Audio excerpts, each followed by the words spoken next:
हाँ बच्चों, अब हम AC circuit containing pure resistor के बारे में पढ़ते हैं। तो हमारे पास में ये जो सर्किट है इसमें एक एसी सोर्स है और इसमें एक रजिस्टर जुड़ा हुआ है जिसका रेजिस्टेंस कैपिटल आर है। हमने यहाँ पर ये जो वायर्स लिए हैं हम इनको प्योर कंडक्टिंग मान रहे हैं। इसका मतलब इन कनेक्टिंग वायर्स की वजह से किसी भी तरह का कोई रेजिस्टेंस नहीं है। तो जो पोटेंशियल डिफरेंस हम अप्लाई कर रहे हैं वो हमें इस रजिस्टर पर पूरी तरह से मिलता है। तो अब हमें यहाँ पर इसमें करंट निकालना है। तो करंट के लिए I = E/R। तो अपने पास में जो करंट आएगा वो E0/R sin ωt। यहाँ पर ये E0/R जो है वो करंट का मैक्सिमम वैल्यू रहा। तो हमारे पास में instantaneous current I = I0 sin ωt है, जहाँ पर I0 E0/R है। अब हम इनके बीच में फेज डिफरेंस निकालते हैं। तो फेज डिफरेंस हमने पढ़ा था 5E - 5I से निकालेंगे। तो पोटेंशियल का फेज ωt है, करंट का फेज भी ωt है, तो हमारे पास में फेज डिफरेंस 0 रहा। इसका मतलब एसी सर्किट जिसमें प्योर रजिस्टर जुड़ा है, पोटेंशियल और करंट दोनों सेम फेज में होते हैं, जिसका मतलब ये हुआ कि करंट और पोटेंशियल अपनी मैक्सिमम वैल्यू या मिनिमम वैल्यू साइमल्टेनियसली अचीव करते हैं। अब हम इम्पीडेंस निकालते हैं। तो इम्पीडेंस हमारे पास में क्या था, V/I और साथ में फेज डिफरेंस, या फिर V0/I0 और फेज डिफरेंस, या फिर Vrms डिवाइडेड बाई Irms और फेज डिफरेंस। तो यहाँ पे हमारे पास में V0/I0 फेज डिफरेंस लिया, तो V0 की जगह पर E0 आएगा और I0 की जगह पर E0/R। तो ये कैंसिल आउट हो गया और फेज डिफरेंस हमने अभी देखा 0 है। तो हमारे पास इम्पीडेंस, प्योर रेजिस्टिव सर्किट का इम्पीडेंस ये रहा। अब EMF भी साइन कर्व है और करंट भी साइन कर्व है।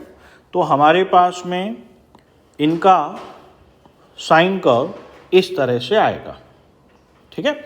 और इसमें अगर कुछ डाउट्स हैं तो हम मैथमेटिकल टूल्स के कॉरस्पॉन्डिंग वीडियोस देख सकते हैं बेटा। अब आगे बात करें बेटा पावर फैक्टर। पावर फैक्टर होता है cos∅। यहाँ पर फेज डिफरेंस 0 है, तो हमारे पास में पावर फैक्टर 1 होगा, जिसका मतलब एवरेज पावर RMS पावर के इक्वल है।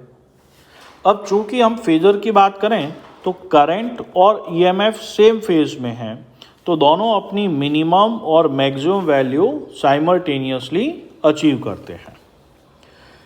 इंस्टेंटेनियस पावर, तो किसी भी सर्किट में, इलेक्ट्रिक सर्किट में इंस्टेंटेनियस पावर I और E के प्रोडक्ट से देते हैं। तो instantaneous EMF E0 sin ωt, instantaneous current I0 sin ωt। तो हमारे पास में इंस्टेंटेनियस पावर ये रहा। तो जिसका अगर साइन कर्व बनाएंगे तो वो हमेशा sin² ωt से आएगा, जो हमेशा पॉजिटिव वैल्यू रख रहा है। तो इसका कर्व हमारे पास में ये वाला आएगा, ठीक है। इसमें नेगेटिव नहीं है। इसको हम ऐसे भी समझ सकते हैं, यहाँ पर EMF, करंट दोनों पॉजिटिव हैं तो पावर पॉजिटिव, यहाँ पर भी दोनों पॉजिटिव, पावर पॉजिटिव। यहाँ पर दोनों नेगेटिव हैं, EMF भी नेगेटिव है, करंट भी नेगेटिव है, तो इनका प्रोडक्ट पावर वापस पॉजिटिव, ठीक है। अब एवरेज पावर निकालते हैं। एवरेज के कॉन्सेप्ट के हिसाब से integral P/dt divided by integral dt। तो यहाँ पर हमने एवरेज निकाला, E0 I0 कांस्टेंट है, बाहर ले लिया, sin² ωt dt का इंटीग्रेशन 0 से कैपिटल T के लिए और dt का इंटीग्रेशन 0 से कैपिटल T के लिए। तो जो डिनोमिनेटर वाला पार्ट है उसका इंटीग्रेशन तो कैपिटल T होगा, तो हमने बाहर E0 I0 by capital T लिख लिया। अब sin² ωt का डायरेक्ट इंटीग्रेशन अवेलेबल नहीं है, इसलिए हमने इसको 1 - cos² ωt/2 रखा। तो यहाँ से भी ये 2 बाहर आ जाएगा बेटा। तो यहाँ पर इस 1 का इंटीग्रेशन इंटीग्रल dt और यहाँ पर माइनस cos 2 ओमेगा टी का इंटीग्रेशन इस फॉर्म में लेंगे तो हमारे पास में ये आया। तो अब इस dt का इंटीग्रेशन तो कैपिटल T आ जाएगा और हमें मालूम है cos 2 ओमेगा टी का इंटीग्रेशन कंप्लीट साइकिल के लिए 0 होता है। तो फाइनली हमारे पास में E naught I naught by 2, तो इसको हम E naught by root 2 I naught by root 2 मतलब ERMS IRMS भी लिख सकते थे। अभी इसी सर्किट के हम कुछ क्वेश्चंस करके देखते हैं। जैसे ये सवाल है, हमारे पास AC सर्किट है जिसमें EMF और फ्रीक्वेंसी गिवन है और रेजिस्टेंस 40 ओम है। हमें यहाँ पर E नॉट पूछा गया है, मतलब EMF की मैक्सिमम वैल्यू। तो जब भी सर्किट में ये वैल्यू दी जाती है तो इसका मतलब ये RMS वैल्यू है। हम जानते हैं बेटा ERMS E naught by root 2 होता है। तो हमारे पास में ERMS है 220, जिसको E नॉट बाई रूट से इक्वेट किया तो हमारे पास में EMF का मैक्सिमम वैल्यू 220 रूट 2। अब EMF इक्वेशन निकालना है तो वो E not sine omega T, तो ये हो जाएगा E नॉट साइन ओमेगा को हम 2 पाई FT रखेंगे, जहाँ पर F फ्रीक्वेंसी 50 हर्ट्ज गिवन है तो हमारे पास में ये इस तरह से आएगा। अब फ्रीक्वेंसी को 50 रखा तो ये हो गया 220 root 2 sine of 100 pi t. Next में हमें करंट का मैक्सिमम वैल्यू पूछा है तो I not equal to E not by R. अगर करंट का इंस्टेंटेनियस पूछते तो ये लेते, और अगर करंट की RMS पूछते तो हम ERMS अपॉन कैपिटल R लेते। तो यहाँ पर E नॉट तो हमें मालूम ही है 220 रूट 2 और R की वैल्यू 40 है, तो ये हमारे पास में ऐसा आएगा।